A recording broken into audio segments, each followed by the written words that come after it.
my friend, my brother, comrade in arms, founder, Jan Suraj Party, திரு பிரசாந்த் கிஷோர் அவர்கள் இன்னைக்கு வந்து நம்மளுடைய இந்த தமிழக வெற்றி கழகத்தினுடைய 2ஆம் ஆண்டு துவக்க விழாவிற்கு சிறப்பு விருந்தினராக வந்து கலந்துக்கிட்டு பேசியது மிக்க மிக்க மகிழ்ச்சி. அவருக்கு என்னுடைய மனமார்ந்த நன்றியை தெரிவிச்சுக்கிறேன். We are an emerging primary political force in Tamil Nadu politics with a firm commitment to create history in the upcoming 2026 assembly elections of Tamil Nadu, like 1967 and 1977 assembly elections of our state. Without compromising our party's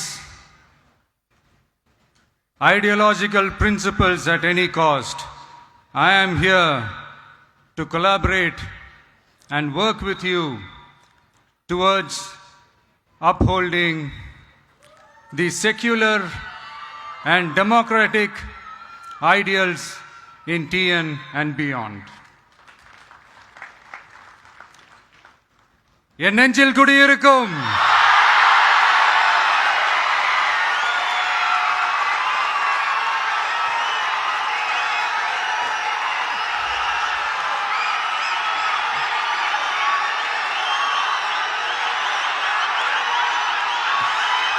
என்னுடைய தோழர்கள், தோழிகள் எல்லாருக்கும் என்னுடைய வணக்கம், வணக்கம், வணக்கம்.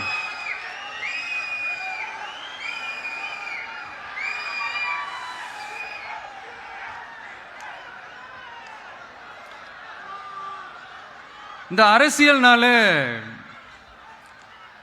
வேற level தான்ல.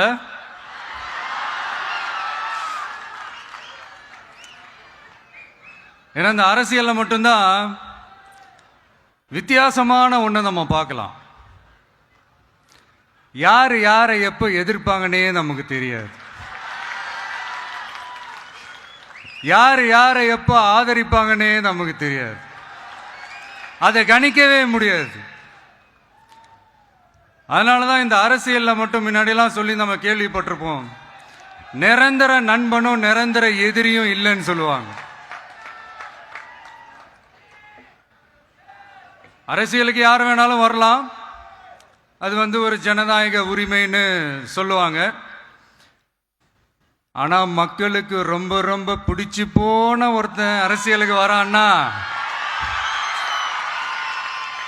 அதை கண்டிப்பாக நல்லவங்க எல்லாம் வரவேற்பாங்க. ஆனால் ஒரு சில இந்த அதிகார இல்லை அது வேணாம், ஒரு சில பேருக்கு மட்டும் கொஞ்சம் எரிச்சல் வரத்தானே செய்யும். அது இருக்கும் தானே. என்னடா இவன் திடீர்னு ஒருத்தன் என்ட்ரி கொடுத்துட்டானே,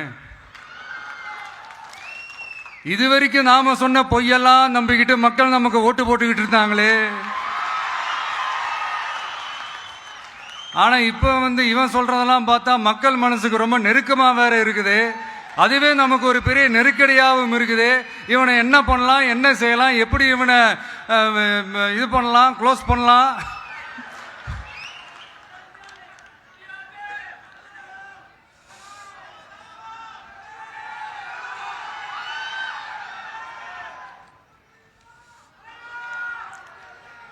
எப்படி இவனை க்ளோஸ் பண்ணலாம், ஒரு கன்ஃபியூஷன் ஒன்று வரும். அந்த கன்ஃபியூஷன்ல கத்துறதா கதறதா என்ன பண்றதுன்னு தெரியாம வர்றவன் போறவன்லாம் கட்சி ஆரம்பிக்கிறான்னு சொல்லி இப்படி ஏதாவது பேச ஆரம்பிப்பாங்க. இப்போ நம்ம ஆட்சியில் இருக்கிறவங்க நமக்கு எதிராக பேசுறாங்க இல்லையா, அந்த மாதிரி. இப்படிப்பட்ட ஒரு அரசியல் காலத்தில் கொஞ்சம் கூட ஒரு பயம் இல்லாமல், ஒரு பதட்டம் இல்லாமல், வர்ற எதிர்ப்புகள் எல்லாத்தையும் சும்மா லெஃப்ட் ஹேண்டில் டீல் பண்ணிக்கிட்டு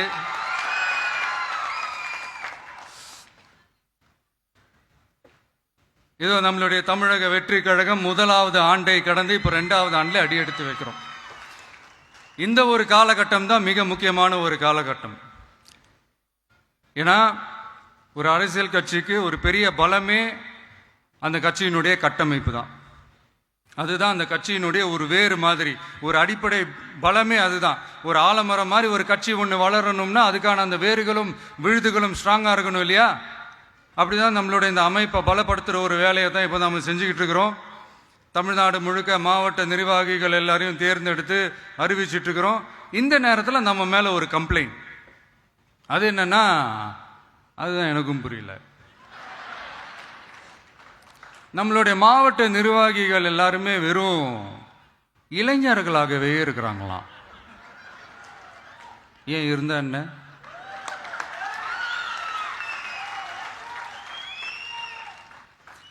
அறிஞர் அண்ணா அவர்கள் கட்சி ஆரம்பிச்சப்பா அவர் பின்னாடி நின்னதும், புரட்சி தலைவர் எம்ஜிஆர் அவர்கள் கட்சி ஆரம்பிச்சப்பா அவர் பின்னாடி நின்னதும் வெறும் இளைஞர்கள் தான். அந்த இளைஞர்களால தான் 1967லயும் 1977லயும் அந்த 2 தேர்தலையுமே ஒரு மிகப்பெரிய ஒரு வெற்றி கிடைச்சது. வரலாறு, அதுதான் வரலாறு. இப்போ அதே மாதிரி நம்ம மேல இன்னொரு கம்ப்ளைண்ட், அது என்னன்னா, நம்மளுடைய கட்சி நிர்வாகிகள் எல்லாருமே சாதாரண குடும்பத்திலிருந்து வந்தவங்களாம். அதே தான் இங்கேயும் கேட்கிறேன், ஏன் வரக்கூடாதா?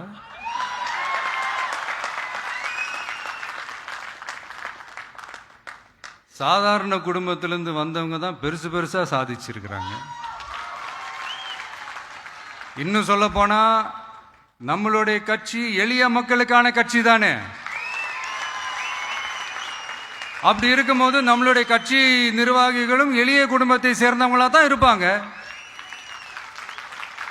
நம்மளுடைய கட்சி ஒன்றும் பண்ணையாறுகளுக்கான கட்சி கிடையாதுல்ல.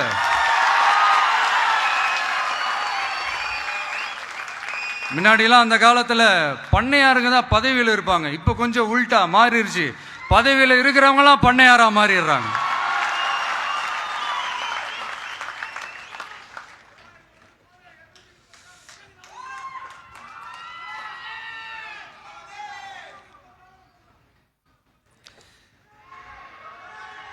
மக்களுடைய நலனை பத்தியோ, நாட்டோட நலனை பத்தியோ, வளர்ச்சிகளை பத்தியோ எதை பத்தியும் கவலைப்படாம பணம் பணம் பணம், எந்தெந்த வழிகளில் எந்தெந்த ரூட்லலாம். இப்படிப்பட்ட இந்த மைண்ட் செட் உள்ள இந்த பண்ணையார்களை அரசியலை விட்டே அகற்றுவது தான் நம்மளுடைய முதல் வேலை.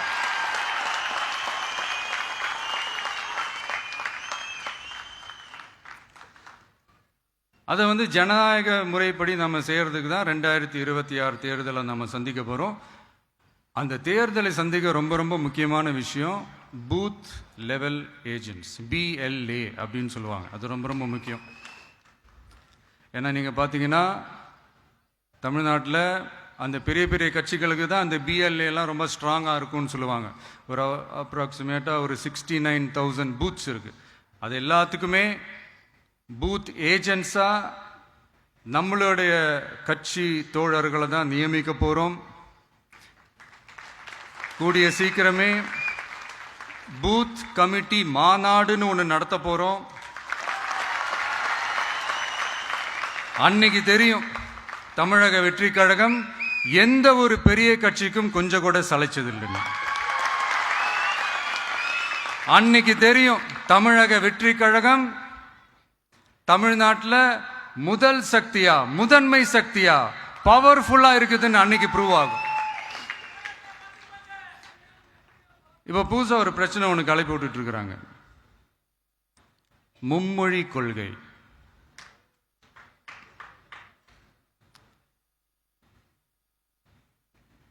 அதாவது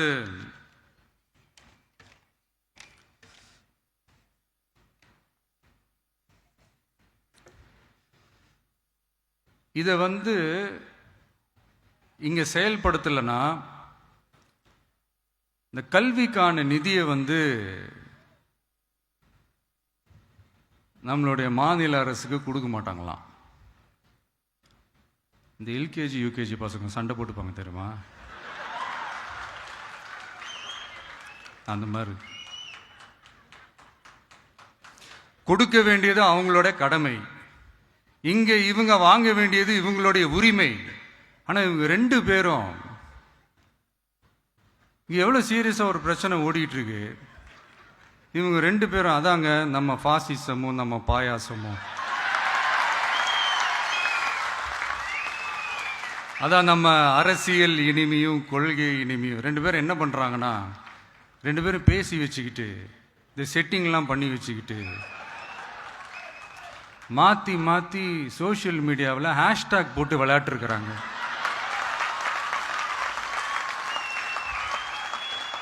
இங்க என்ன நடந்துகிட்டு இருக்கு, அதாவது இவங்க 2 பேரும் அடிச்சுக்கிற மாதிரி அடிச்சுப்பாங்களாம்.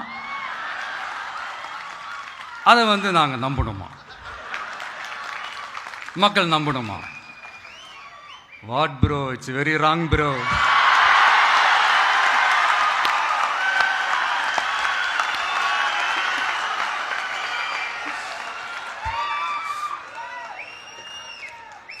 இதுக்கு நடுவில் நம்ம பசங்க உள்ள பூந்து அங்க ஒரு சம்பவம் ஒன்று பண்ணிட்டு டக்குன்னு வெளியே வந்துடுறது. டிவி கே ஃபார் டிஎன் அப்படின்னு சொல்லி. யார் சார் நீங்களா, எங்க சார் இருக்கிறீங்க? ஸ்லீப்பர் செல்ஸ் மாதிரி.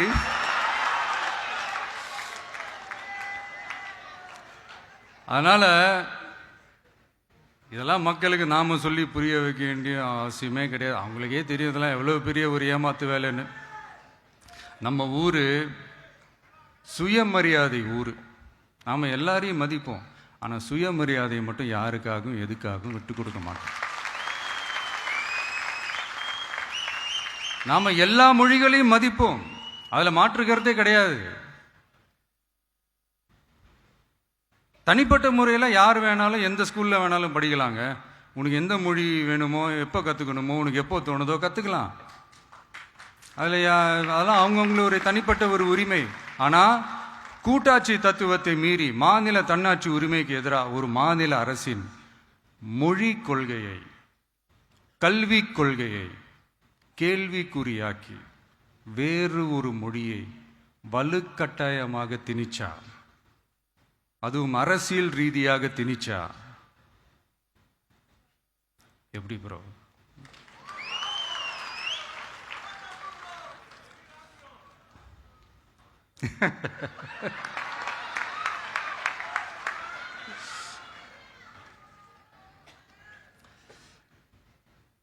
அதனால நம்மளுடைய தமிழக வெற்றி கழகம் சார்பாக நாமளும் இந்த பொய் பிரச்சாரங்களை எல்லாம் புறம் தள்ளிவிட்டு இதை நாங்கள் உறுதியாக எதிர்ப்போம்.